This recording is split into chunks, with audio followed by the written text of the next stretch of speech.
Pendidikan Guru Penggerak. Aksi nyata 1.4 Budaya Positif di UPTD SD Negeri Gantara. Perkenalkan, nama saya Ina Mariana. Saya calon guru penggerak angkatan ke-7 dari Kabupaten Indramayu.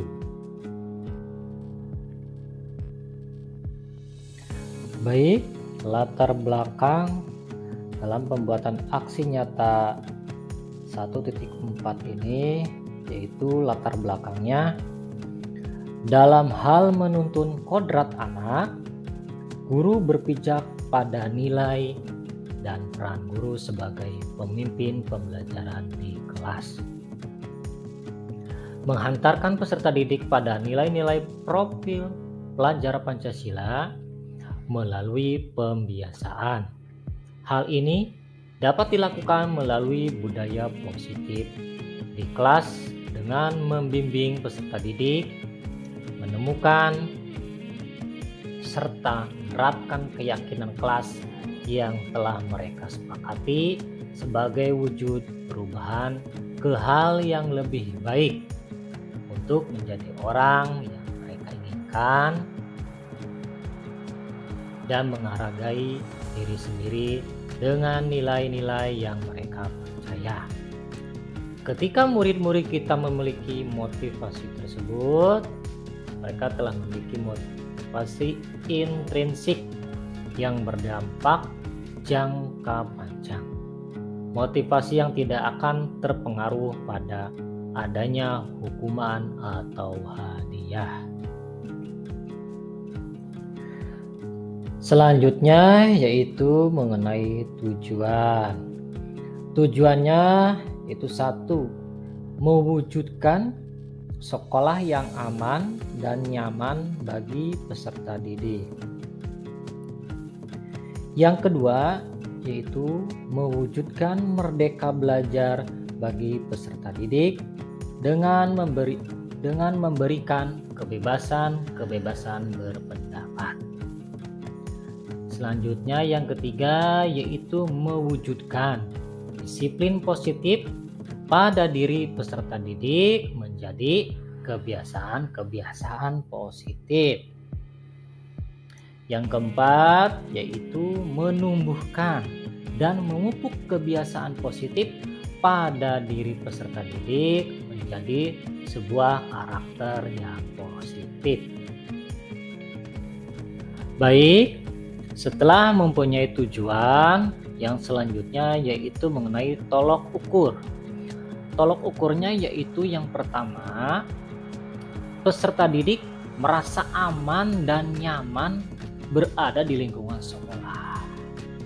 Tolok ukur yang kedua yaitu terciptanya merdeka belajar bagi peserta didik.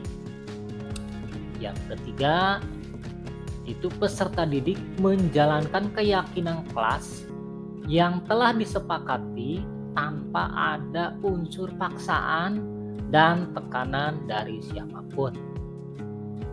Yang keempat yaitu komunikasi terjalin dengan baik antara siswa, guru, dan seluruh warga sekolah. Yang terakhir tolok ukurnya yaitu terlihatnya karakter mandiri pada diri siswa.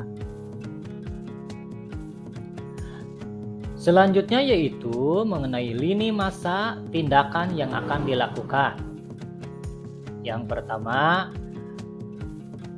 meminta izin dan dukungan kepada pimpinan, yaitu di sini pimpinannya sebagai kepala sekolah untuk melakukan aksi nyata. Yang kedua yaitu mensosialisasikan kepada murid dan membimbing murid untuk membuat keyakinan kelas untuk menjadi kesepakatan bersama. Yang ketiga yaitu menanam dan menumbuhkan kebiasaan dalam aksi nyata menjadi pembiasaan budaya positif di lingkungan kelas dan lingkungan sekolah. Selanjutnya yaitu mensosialisasikan kepada eh, rekan sejawat guru, yaitu tentang aksi nyata budaya positif. Selanjutnya yaitu membuat dokumentasi dan laporan. Dan yang terakhir yaitu membuat refleksi hasil kegiatan yang telah dilakukan. Baik, dalam aksi nyata ini memerlukan dukungan-dukungan. Dukungan yang dibutuhkan yaitu yang pertama, dukungan serta izin dari pimpinan, yaitu dari kepala sekolah. Yang kedua yaitu minta dukungan dari rekan-rekan, teman-teman guru. Yang ketiga yaitu tentunya ini adalah dukungan dari para siswa. Yang keempat yaitu meminta dukungan kepada seluruh warga sekolah. Selain dukungan itu, untuk melakukan aksi nyata ini juga memerlukan berbagai macam peralatan yang dibutuhkan, yaitu seperti laptop atau komputer, terus proyektor, screen proyektornya, alat tulis, spidol, karton, dan stick note, serta yang lainnya. Baik, setelah tadi mendengarkan atau menyimak pemaparan tentang aksi nyata ini, sekarang kita saksikan aksi nyatanya. Aksi nyatanya yaitu sebagai berikut. Baik, yang pertama dalam aksi ini yaitu saya menyusun rencana aksi nyata yang 1.4 ini. Di dalam menyusun rencana aksi ini, saya memerlukan peralatan seperti peralatan laptop, karena peralatan laptop ini dibutuhkan oleh saya untuk menyusun rencana-rencana aksi yang akan saya lakukan nanti. Sehingga dengan pengetikan ini rencana saya bisa tersusun dengan lancar dan rapi.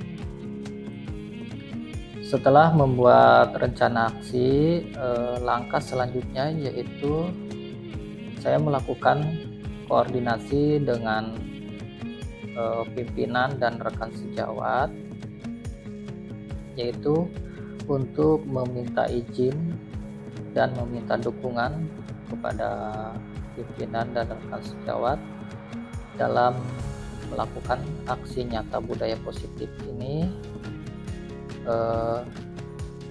karena dengan dukungan dari teman-teman guru atau rekan sejawat serta pimpinan akan memudahkan saya dalam melakukan aksi nyata di sekolahan, yaitu mengenai budaya positif.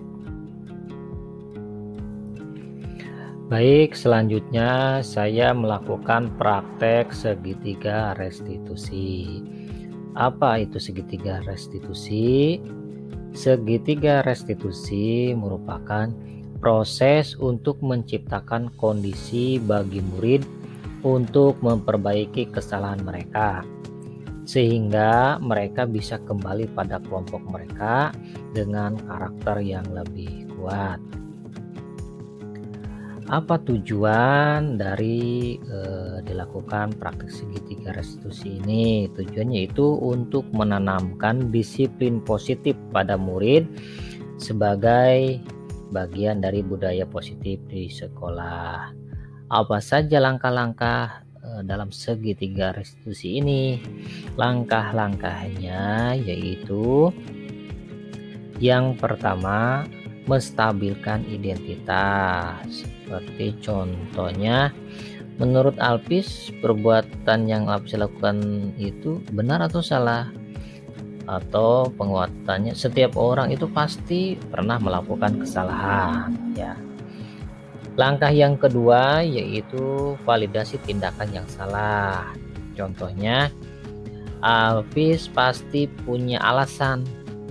Coba ungkapkan alasannya apa. Langkah yang ketiga yaitu menanyakan keyakinan atau kesepakatan kelas yang pernah dibuat atau yang pernah diyakini secara bersama-sama. Baik, dalam prakteknya saya mengambil sampel 2 orang siswa. Satu siswa laki-laki dan yang satunya siswa perempuan. Dalam prakteknya itu saya mengambil permasalahan. Yang pertama itu permasalahannya anak terlambat masuk sekolah. Yang kedua yaitu permasalahannya tentang anak tidak mengerjakan tugas sekolah. Baik, selanjutnya yaitu saya membuat sebuah keyakinan kelas bersama anak-anak. Apa sih keyakinan kelas itu? Ciri-cirinya apa sih keyakinan kelas? Ciri-cirinya yaitu bersifat lebih abstrak daripada peraturan, yang lebih rinci dan konkret. Keyakinan kelas berupa pernyataan-pernyataan universal yang dibuat dalam bentuk kalimat positif. Keyakinan kelas tidak dibuat dalam jumlah banyak, sehingga mudah diingat dan dipahami oleh semua warga kelas. Apa tujuan keyakinan kelas? Kenapa kok dibuat keyakinan kelas? Keyakinan kelas adalah salah satu disiplin positif yang bisa kita terapkan dalam membangun budaya positif di sekolah. Dengan adanya keyakinan kelas di setiap kelas diharapkan dapat mewujudkan tujuan pendidikan yang berorientasi kepada profil pelajar Pancasila. Baik, tata cara atau urutannya dalam merumuskan keyakinan kelas yaitu yang pertama, saya menjelaskan dulu kepada siswa-siswi apa itu tentang keyakinan kelas. Yang kedua, saya membagikan sebuah stick note kepada setiap siswa, yaitu tujuannya supaya siswa menulis keyakinan yang mereka inginkan, menuliskan keyakinan yang mereka inginkan di stick note tersebut. Setelah setiap siswa menulis keyakinan yang mereka inginkan, saya dan para siswa mengulas keyakinan yang telah tertulis tersebut. Keyakinan tersebut ditempelkan di papan tulis di depan. Selanjutnya yaitu setelah semuanya menulis, ditempelkan di depan di papan tulis, baru saya beserta siswa memilah keyakinan kelas yang bagaimana yang kita sepakati. Setelah kita sepakati sebuah keyakinan kelas yang tertulis itu kita ubah ke dalam sebuah kalimat yang positif. Setelah itu kita cek dan kita sepakati keyakinan kelas yang akan kita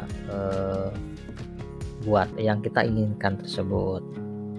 Dan hasilnya keyakinan kelas yang kita buat yaitu yang pertama, berdoa sebelum dan sesudah mengikuti pelajaran.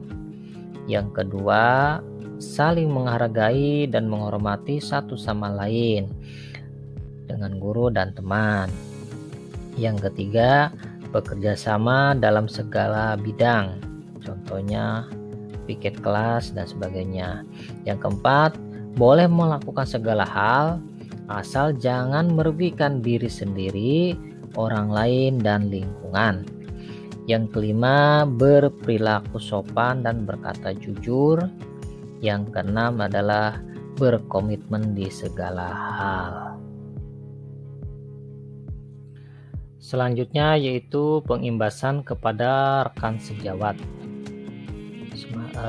Di sini saya melakukan semacam workshop kecil dengan materinya yaitu tentang eksplorasi konsep budaya positif.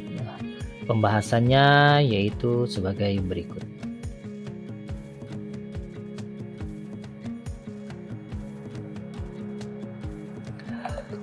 Baik, materi yang pertama yaitu pembahasan mengenai disiplin positif dan nilai-nilai kebajikan universal. Apakah makna disiplin? Makna disiplin berasal atau kata disiplin berasal dari bahasa Latin yang artinya yaitu belajar. Disiplin diri membuat orang menggali potensinya menuju sebuah tujuan apa yang dia hargai. Nilai kebajikan adalah sifat positif manusia yang merupakan tujuan mulia yang ingin dicapai setiap individu. Nilai tersebut bersifat universal dan lintas bahasa, suku, bangsa, agama maupun latar belakang. Nilai-nilai kebajikan yang ingin dicapai oleh setiap anak Indonesia kita kenal dengan profil pelajar Pancasila, yaitu yang pertama beriman, bertakwa kepada Tuhan Yang Maha Esa dan berakhlak mulia. Selanjutnya yaitu mandiri, bernalar kritis, berkebinekaan global, serta bergotong royong dan kreatif.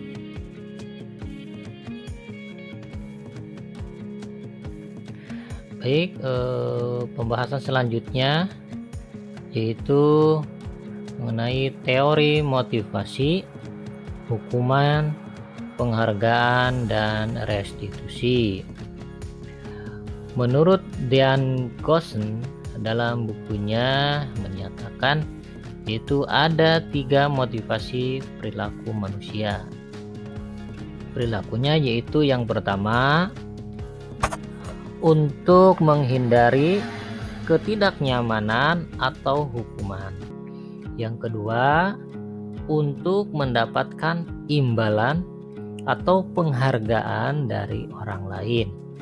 Yang ketiga yaitu untuk menjadi orang yang mereka inginkan dan menghargai diri sendiri dengan nilai-nilai yang mereka percayai.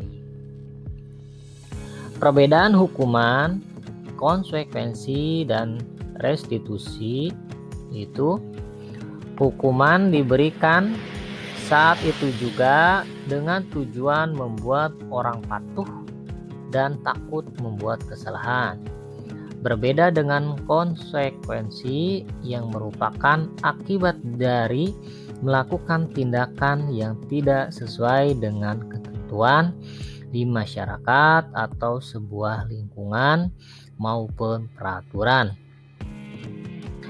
Sedangkan tentang restitusi itu akan memberikan kepada orang yang melakukan pelanggaran untuk menyelesaikan masalahnya. Untuk bab pembahasan selanjutnya yaitu mengenai keyakinan kelas. Keyakinan kelas adalah salah satu disiplin positif yang bisa kita terapkan dalam membangun budaya positif di sekolah.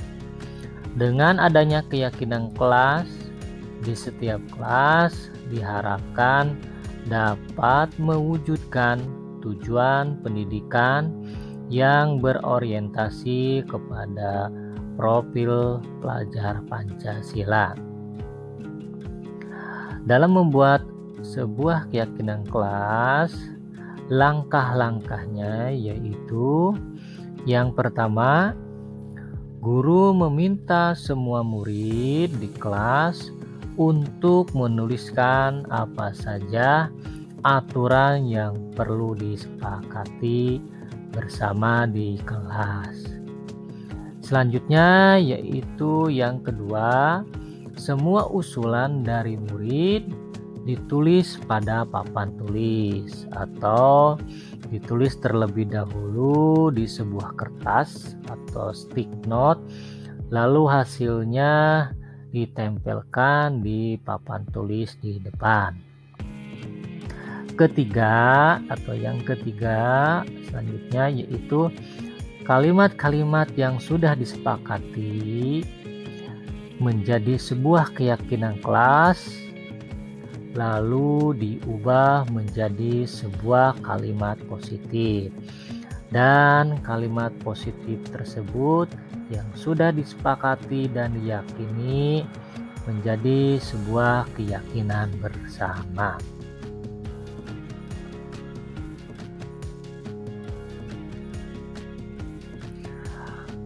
Selanjutnya yaitu pembahasan mengenai kebutuhan dasar manusia.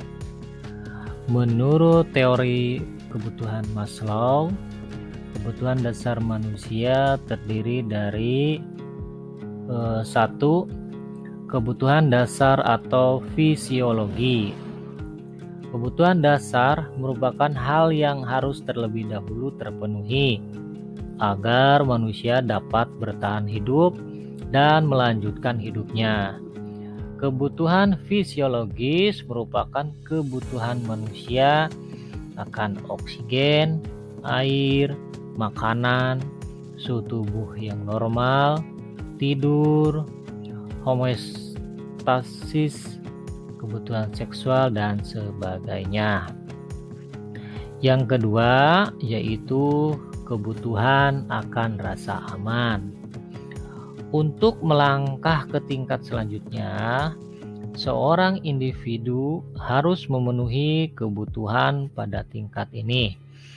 Maslow menjelaskan bahwa kebutuhan akan rasa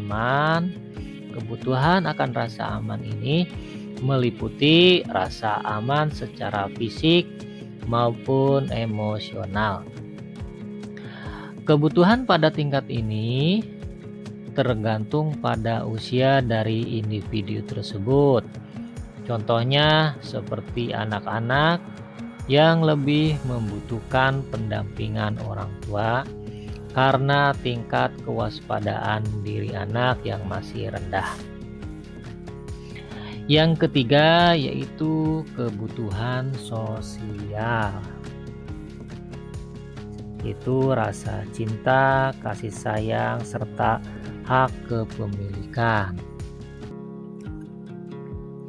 Di tingkatan ini, seorang individu membutuhkan cinta, kasih sayang, dan memiliki hak kepemilikan terhadap suatu hal. Selain itu, seorang individu dapat mendapatkan kebutuhan di tingkat ini dengan menjalin pertemanan dengan individu lain, membentuk keluarga, bersosialisasi dengan suatu kelompok, beradaptasi dengan lingkungan sekitar, serta berada dalam lingkungan masyarakat. Selanjutnya yaitu yang keempat mengenai kebutuhan mendapatkan penghargaan. Maksud penghargaan bagi Maslow adalah harga diri. Setiap individu berhak mendapatkan harga diri mereka masing-masing. Harga diri dapat berasal dari diri sendiri maupun orang lain. Menurut Maslow, harga diri dibagi menjadi dua bentuk, yakni bentuk menghargai diri sendiri dan bentuk penghargaan dari orang lain. Yang terakhir atau yang kelima yaitu kebutuhan untuk mengaktualisasikan diri. Kebutuhan di tingkat ini merupakan kebutuhan yang paling tertinggi. Aktualisasi diri dapat diartikan sebagai wujud sesungguhnya untuk mencerminkan harapan serta keinginan seseorang atau seorang individu terhadap dirinya sendiri.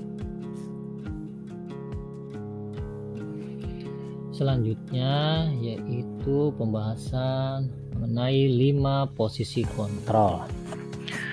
Melalui serangkaian riset dan bersandar pada teori kontrol Dr. William Glasser, Gosen berkesimpulan ada 5 posisi kontrol yang diterapkan seorang guru, orang tua, ataupun atasan dalam melakukan kontrol.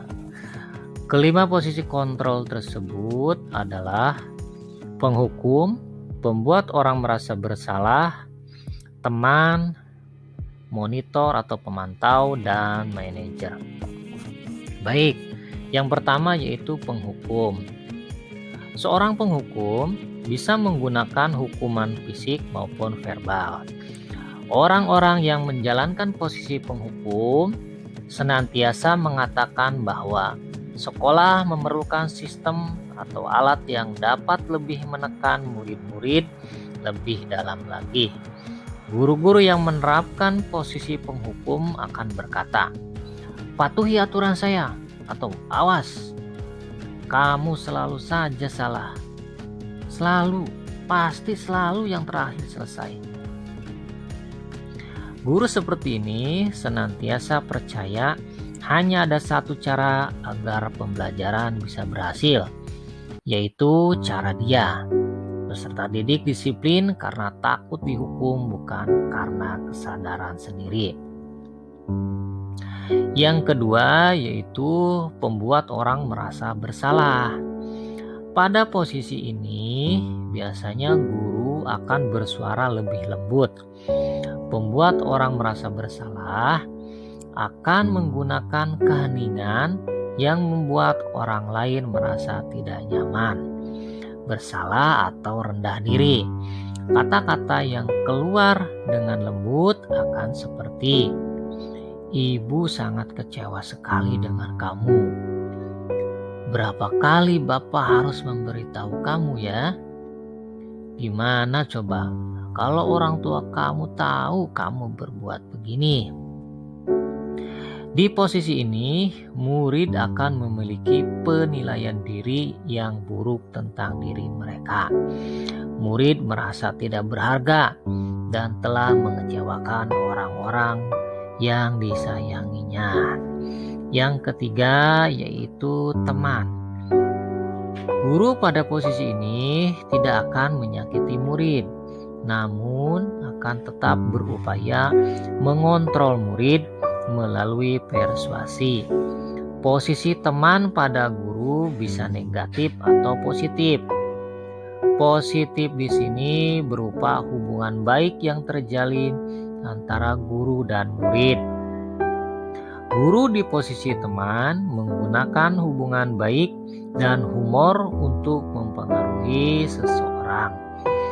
Mereka akan berkata, "Ayo bantulah demi Bapak ya. Ayo ingat, tidak bantuan Bapak selama ini.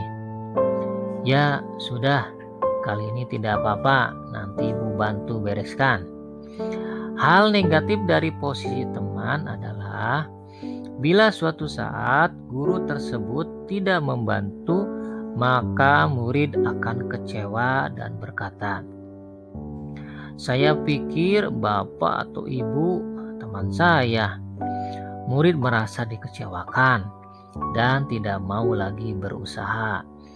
Hal ini yang mungkin timbul adalah murid hanya akan bertindak untuk guru tertentu dan tidak untuk guru lainnya. Murid akan tergantung pada guru tersebut. Selanjutnya yaitu monitor atau pemantau. Memonitor berarti mengawasi. Pada saat kita mengawasi, kita bertanggung jawab atas perilaku orang-orang yang kita awasi.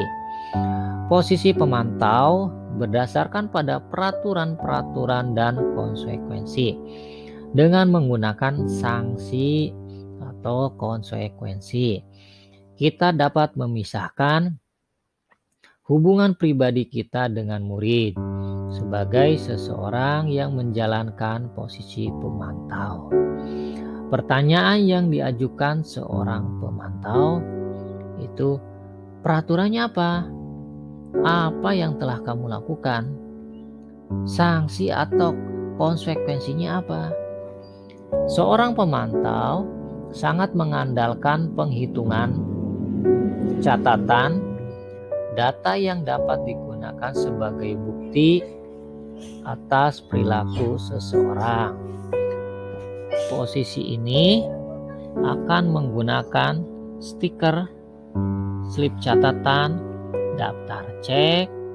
Posisi monitor sendiri berawal dari teori stimulus respon yang menunjukkan tanggung jawab guru dalam mengontrol murid. Yang kelima yaitu posisi manajer.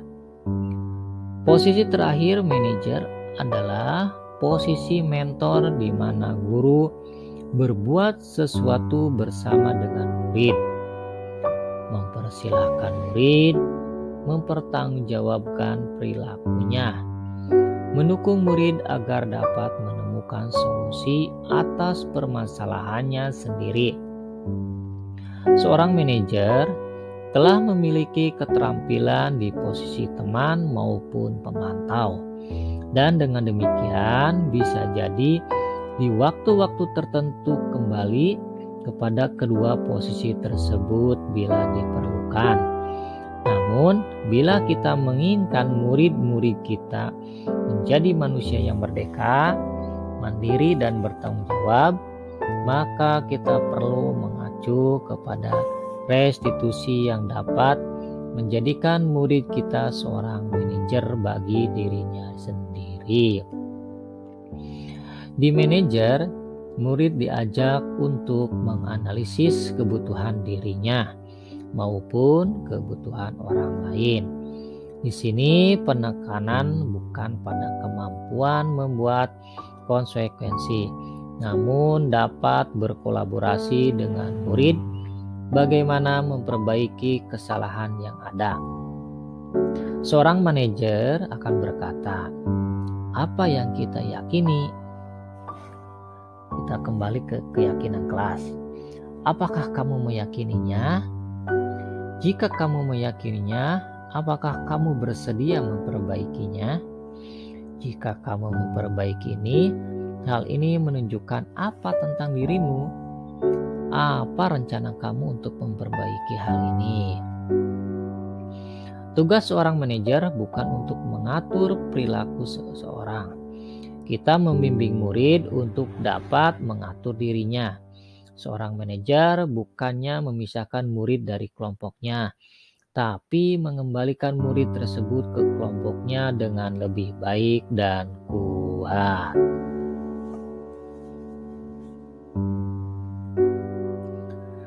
Baik, selanjutnya yaitu pembahasan mengenai segitiga restitusi. Segitiga restitusi adalah proses menciptakan kondisi bagi murid untuk memperbaiki kesalahan mereka, sehingga mereka bisa kembali pada kelompok mereka dengan karakter yang lebih kuat. Melalui restitusi, kita dapat membantu murid menjadi lebih baik atau menjadi lebih memiliki tujuan, disiplin positif, serta memulihkan dirinya setelah berbuat salah. Penekanannya bukanlah pada bagaimana berperilaku untuk menyenangkan orang lain atau menghindari ketidaknyamanan. Namun, tujuannya adalah menjadi orang yang menghargai nilai-nilai kebajikan yang mereka percayai. Restitusi membantu murid untuk jujur pada diri sendiri dan mengevaluasi dampak dari kesalahan yang dilakukan. Restitusi memberikan penawaran, bukan paksaan. Sangat penting bagi guru untuk menciptakan kondisi yang membuat murid bersedia menyelesaikan masalah dan berbuat lebih baik lagi. Dengan berkata, semua orang pasti pernah berbuat salah. Bukan mengatakan kamu harus lakukan ini, kalau tidak maka. Terdapat 3 langkah dalam segitiga restitusi, yaitu yang pertama, menstabilkan identitas. Yang kedua, yaitu validasi tindakan yang salah. Yang ketiga, yaitu menanyakan keyakinan. Langkah ini digambarkan dalam bentuk segitiga. Langkah yang pertama pada bagian dasar segitiga adalah menstabilkan identitas.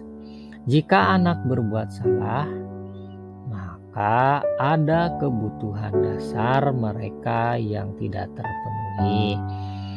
Bagian dasar segitiga restitusi memiliki tujuan untuk merubah orang yang gagal karena telah berbuat kesalahan menjadi orang yang sukses. Kita harus mampu meyakinkan mereka dengan mengatakan kalimat seperti, "Tidak ada manusia yang sempurna. Saya juga pernah melakukan kesalahan seperti ini." Ketika seseorang dalam kondisi emosional, maka otak tidak akan mampu berpikir rasional. Saat inilah kita menstabilkan identitas anak. Anak kita bantu untuk tenang dan mencari solusi untuk menyelesaikan permasalahan.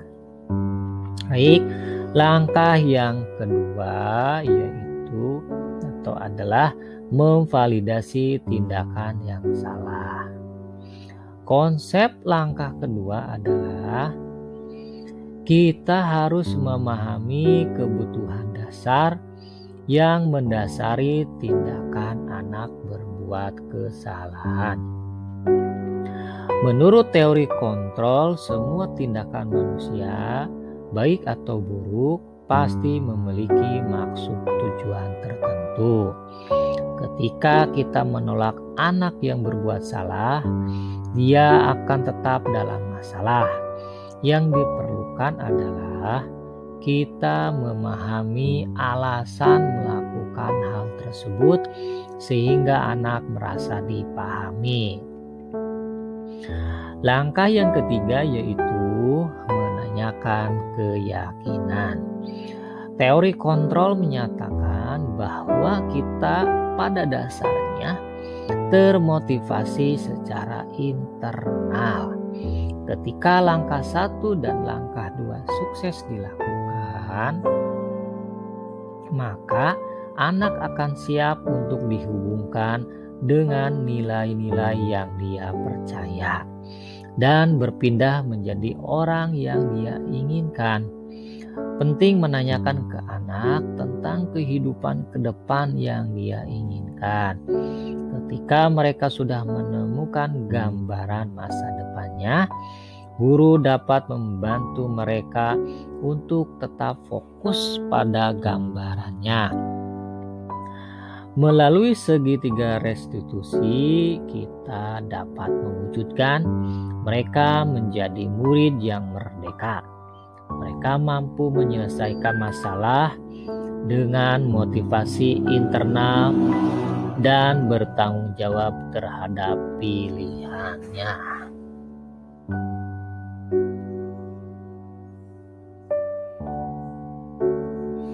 Demikian presentasi dari saya. Saya ucapkan terima kasih dan saya akhiri. Billahi taufiq wal hidayah. Assalamualaikum warahmatullahi wabarakatuh.